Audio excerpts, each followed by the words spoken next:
Mains answer writing सीखने की इस सीरीज़ में अब तक हमने न्यू बैच के लिए जो सीखा है decode art of answer writing, जिसमें बेसिकली हमने ये समझा था कीवर्ड्स हम किसी क्वेश्चन में कैसे आइडेंटिफाई करते हैं, main theme, secondary theme and keyword helper कैसे करते हैं। इसके बाद जो कीवर्ड्स हैं उन पर हमने बात की थी, ये सारे कीवर्ड्स हम देख चुके हैं। तो इस लेक्चर को आगे कंटिन्यू करते हैं L1 के बाद लेक्चर नंबर 2। ये हम बात कर चुके हैं, अगर आपको याद ना हो तो कीवर्ड्स बेसिकली हम इनको कहते हैं, राइट। तो ठीक है, 2023 का जो GS1 का ये क्वेश्चन नंबर 4 है, इस पर हम बात करते हैं सेम इसी अप्रोच से। Discuss the consequence of climate change on the food security in tropical countries. ये हम वैसे गाइडेंस वीडियो में बात कर चुके हैं। इसमें क्या है, डिस्कस हमारा कीवर्ड है, consequence of climate change and food security, ये दो आपकी एक आपकी सेकेंडरी थीम है, एक मेन थीम है। ठीक है, मेन थीम अगर आप इसे मान लेते हो, सेकेंडरी थीम इसे मान लेते हो, आपकी चॉइस है। और ये कीवर्ड हेल्पर आपको एग्जांपल्स देने में हेल्प करेंगे। ट्रॉपिकल कंट्रीज से आप एग्जांपल्स दे रहे हो, ठीक है, ये हम एग्जांपल्स दे रहे हैं। डिस्कस से आपको ये पता चलेगा कि आंसर में लिखना क्या है। जैसे डिस्कस में हमें क्या लिखना होता है, ये वाले पार्ट, ठीक है, कि आप रीजनिंग वगैरह अपनी देते हो, पॉजिटिव नेगेटिव आर्ग्यूमेंट जो भी है आप सब चीज़ें बताओगे, राइट। तो बेसिकली अब इसका थोड़ा सा पॉइंट्स डिस्कस करते हैं। हम बात कर रहे हैं climate change on food security. Tropical countries से तो हम एग्जांपल्स देंगे जो भी हम बात करेंगे। अब फूड सिक्योरिटी का आप ये बताओ, ऐसे कौन सी चीज़ें हैं जिनसे फूड सिक्योरिटी अफेक्ट होती है। अगर मैं क्वेश्चन लिखूं, discuss the consequence of something, ऐसी क्या क्या चीज़ें हैं जो फैक्टर्स आप कह सकते हो फूड सिक्योरिटी को अफेक्ट करते हैं, राइट। अभी मैं कहूँ discuss the consequence of something on the food security या फैक्टर्स अफेक्टिंग फूड सिक्योरिटी, तो वो क्या हो सकते हैं, ऐसी ऐसी क्या चीज़ हो सकती है जिससे फूड सिक्योरिटी हमारी अफेक्ट हो सकती है। जैसे क्रॉप यील्ड अगर कम हो जाए, या फिर ग्रोइंग सीजन में फ़र्क आ जाए, या फिर पेस्ट या डिजीज़ इनका प्रेशर बढ़ जाए, या पानी ना मिले, इरिगेशन के चैलेंजेस आ जाए, बायोडाइवर्सिटी लॉस होने लगे, क्रॉप में जो वैराइटीज़ हैं उनका लॉस होने लगे, या फिर फूड प्राइस वोलेटिलिटी। मतलब अभी तक हमने ऊपर क्या देखा था कि खेती पैदा ही नहीं हो रही, agri related, production related factors हैं। अब यहाँ पर क्या है, फूड प्राइस, मार्केटिंग रिलेटेड, ठीक है। इसके बाद क्या माइग्रेशन की वजह से या डिस्प्लेसमेंट होने की वजह से इधर उधर जाके लोगों में फूड सिक्योरिटी के इश्यूज आ सकते हैं। यस, ऑब्वियसली अगर आप किसी ऐसी लोकेशन से बिलोंग करते हो जहाँ पर फूड बढ़िया था, लेकिन ड्यू टू सम रीज़न आपको दूसरे रीजन में माइग्रेट करना पड़ गया, तो आपको वहाँ पर फूड सिक्योरिटी के इश्यूज फेस करने पड़ सकते हैं। नॉर्दर्न अफ्रीका में हम ये चीज़ देख चुके हैं, right. Then extreme weather events से क्या चेंजेस हो सकते हैं। ऐसे बहुत सारे पॉइंट्स आप ले सकते हो, ऐसा ज़रूरी नहीं कि यही पॉइंट्स होंगे, बहुत सारे पॉइंट्स हो सकते हैं, इंक्लूडिंग कॉन्फ्लिक्ट। हम इंटरनल सिक्योरिटी के भी पॉइंट्स ले रहे हैं, हेल्थ इंपैक्ट, सारी चीज़ों पे बात कर रहे हैं। तो हमने एक थीम उठा ली, हमने कहा कि फैक्टर्स क्या क्या है फूड सिक्योरिटी के। अब उन फैक्टर्स को आप एक्सप्लेन कर दो क्लाइमेट चेंज के कॉन्टेक्स्ट में, और एग्जाम्पल दे दो ट्रॉपिकल कंट्री से। जैसे क्रॉप यील्ड कैसे कम होगी, टेम्परेचर या रेनफॉल पैटर्न। एग्जाम्पल आपने दे दिया सब सहारन अफ्रीका का, राइट। जैसे हमने बताया ड्राउट की वजह से यहाँ पर मेज़ की यील्ड घट गई थी। ग्रोइंग सीज़न आपके क्लाइमेट चेंज से कैसे रिलेटेड है। अगर क्लाइमेट चेंज हो गया तो जो प्लांटिंग और हार्वेस्टिंग टाइम है वो ऊपर नीचे हो जाएगा, उसकी वजह से क्रॉप फूड प्रोडक्शन आपका ऊपर नीचे हो जाएगा। फॉर एग्जांपल वीट है, अगर आपको विंटर्स में बोना है और आपका 1 महीने ऊपर नीचे हो गया तो हो सकता है पूरी की पूरी फसल बर्बाद हो जाए, ठीक है। तो सेम वे में आपको ये चीज़ देखने को मिली। ट्रॉपिकल कंट्रीज़ का एग्जांपल हम ले रहे हैं, साउथ ईस्ट एशिया में इरेगुलर मानसून की वजह से आपको प्लांटिंग टाइम समझ ही नहीं आई कि कब करना है, तो चैलेंजेस हो गए।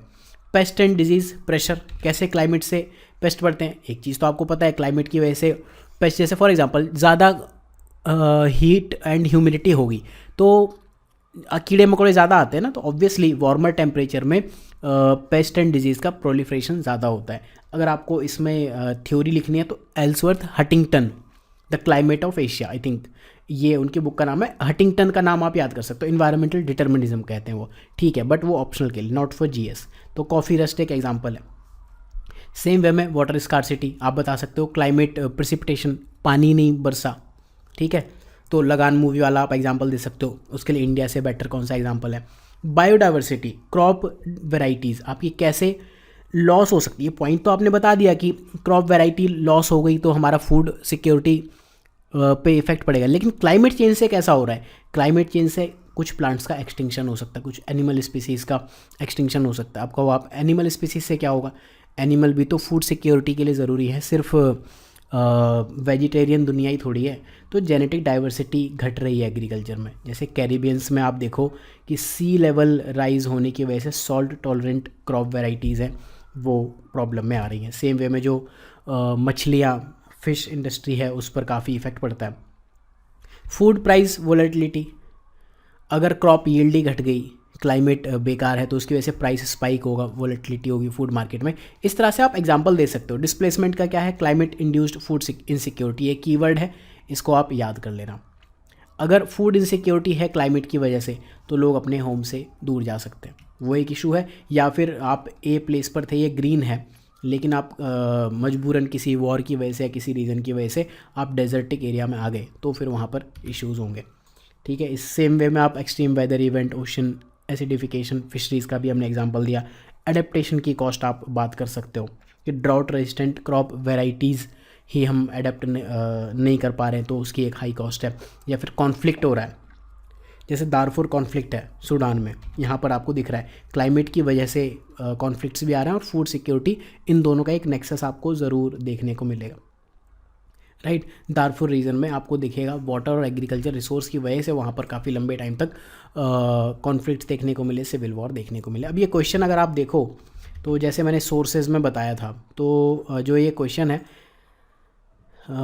दिस वन, ये कहाँ पूछा हुआ है? जीएस में कॉन्सिक्वेंस ऑफ क्लाइमेट चेंज काफ़ी पूछे, impact of climate change on something, climate change की वजह से इंडिया कैसे अफेक्ट होगा, सेम वे में क्लाइमेट चेंज की वजह से फूड सिक्योरिटी कैसे अफेक्ट होगी। मतलब क्लाइमेट चेंज के अलग अलग चीज़ों पर इम्पैक्ट पड़ रहे हैं। ऐसे कुछ क्वेश्चंस ऑप्शनल में पूछे हुए, क्लाइमेट चेंज का इम्पैक्ट एग्रीकल्चर और फूड सिक्योरिटी पे क्या पड़ सकता है।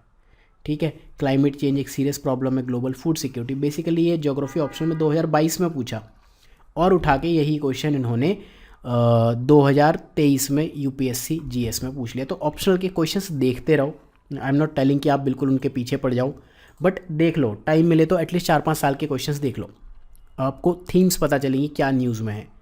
ठीक है, अब ये क्वेश्चन, इसमें मैं पॉइंट्स में नहीं जाऊँगा, आई विल टेल यू कि कैसे इसको आंसर करना है, क्या इसका स्ट्रक्चर होना चाहिए। क्वेश्चन क्या है? Why is the world today confronted with a crisis of availability and, ये यहाँ से यहाँ तक पढ़ो, आप क्या आंसर लिख लोगे?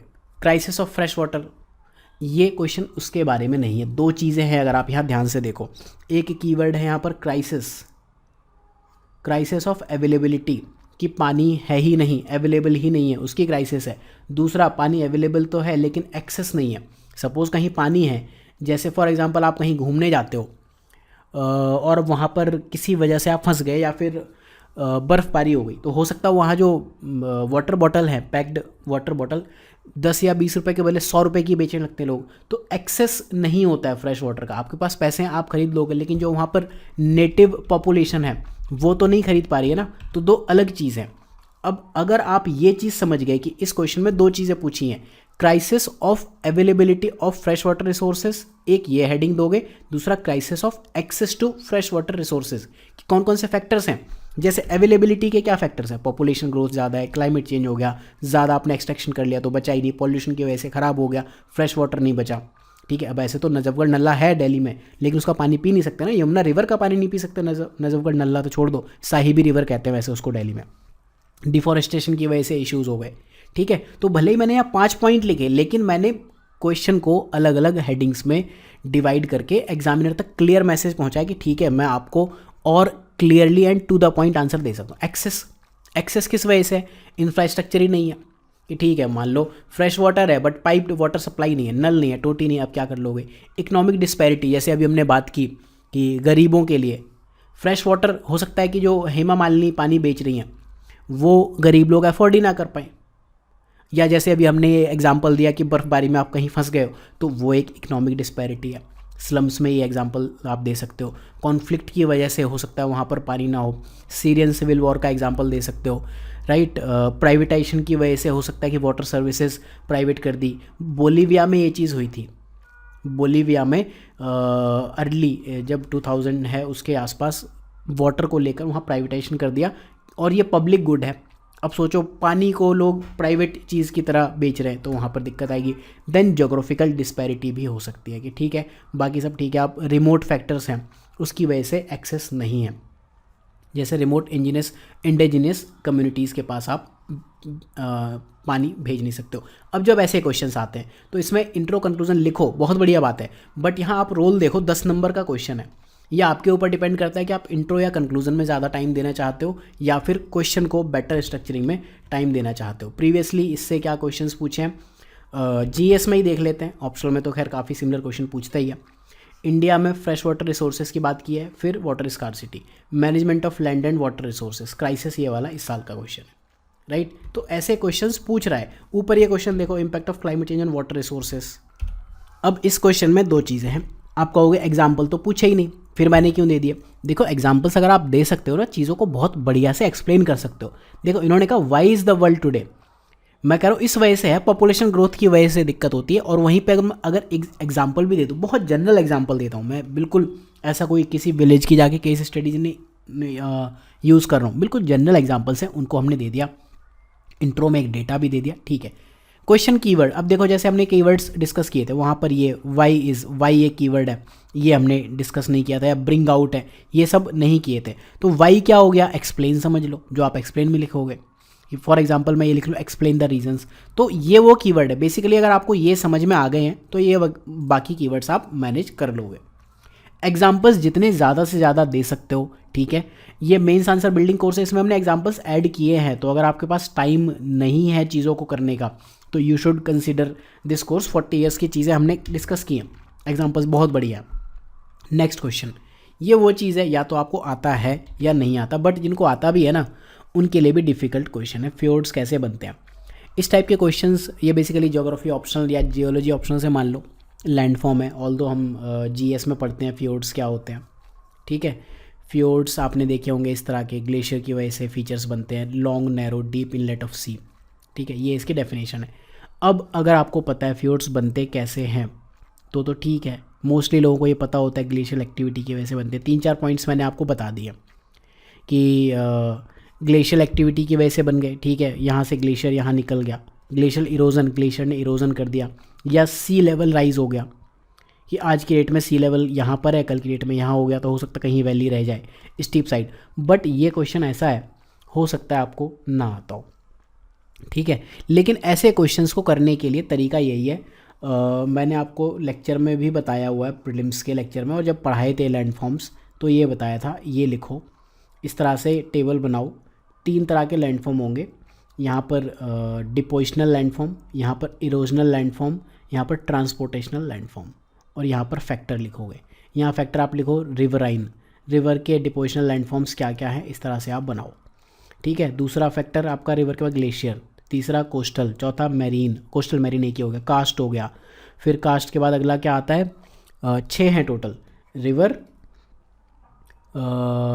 रिवर को फ्लूवियल भी कहते हैं, ठीक है। और फ्लूवियल से मिलकर होता प्लूवियल एक वर्ड है, PLUVIAL। प्लूवियल क्या होता है, रेनफॉल से जो बनता है। तो एक रिवर हो गया वाटर बेसिकली, दूसरा आपका कोस्टल, एक रिवर, दूसरा कोस्टल, तीसरा कास्ट, चौथा आपका हो जाएगा विंड या एओलियन, AEOLIAN, एओलियन। 4 हो गए, 5वां ग्लेशियल, छठा पैराग्लेशियल, 7वां आप चाहो तो रेनफॉल या जो ये वाले लैंडफॉर्म्स हैं इनको आप यूज़ कर सकते हो। 8वें में वैसे वोल्केनो भी आते हैं, तो इस तरह तो लिस्ट लंबी हो जाएगी, लेकिन मेनली ये 6 हैं जिन पर क्वेश्चंस पूछता है। बट प्रीलिम्स में आज तक शायद ही इनसे क्वेश्चंस पूछे हों, तो इनको आपको क्या करना है, बस टेबल बना के याद कर लो कि रिवर के डिपोजिशनल फीचर ये है, इरोजनल ये है, ट्रांसपोर्टेशनल ये है, दैट्स इट। तो अगर आप वो कर लेते हो तो ये चीज़ें कर लोगे। सपोज़ अब मैं यहाँ पर एक चीज़ बता रहा हूँ, सपोज़ आपको फ्योर्ड्स पता होते, इस क्वेश्चन को करने का तरीका क्या है।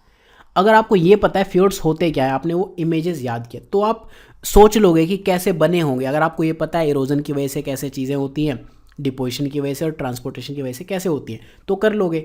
अब मैं मान लेता हूँ कि मुझे ये पता है फ्योर्ड्स या फिजोर्ड्स कैसे बने हैं, तो अब ये क्या, why do they constitute some of the most picturesque areas of the world, मतलब सबसे बढ़िया सबसे सुंदर क्षेत्र क्यों होते हैं, क्यों होगा भैया। रीज़न बहुत सिंपल, कुछ नहीं तो मैं कुछ ना कुछ रीजंस तो दे ही सकता हूँ, ठीक है। कल्चरल हेरिटेज है, यहाँ पर मैंने बहुत जर्नलिस्टिक वे में इसको लिखने का ट्राई किया, अदरवाइज ऑप्शनल में तो ये अलग चीज़ जाती है, ठीक है। वाइल्ड लाइफ हैबिटेट वहाँ एक अलग वे में आपको दिखेगी, सील वहाँ देखने को मिलती हैं, बर्ड्स दिखती हैं, मैरीन लाइफ देखने को मिलती है। जब मैंने इनफैक्ट जीएस में तो नहीं पढ़ा, ऑप्शनल में पढ़ाया था, हमने बात की थी 3 चीज़ें होती है, एक होती है लैंड फॉर्म। लैंड फॉर्म मतलब माउंटेन हो गया, प्लेटियो हो गया, प्लेन हो गया, ये लैंड फॉर्म है। पिक्चरस क्या सीनरी, ये सारी चीज़ें होती है लैंडस्केप।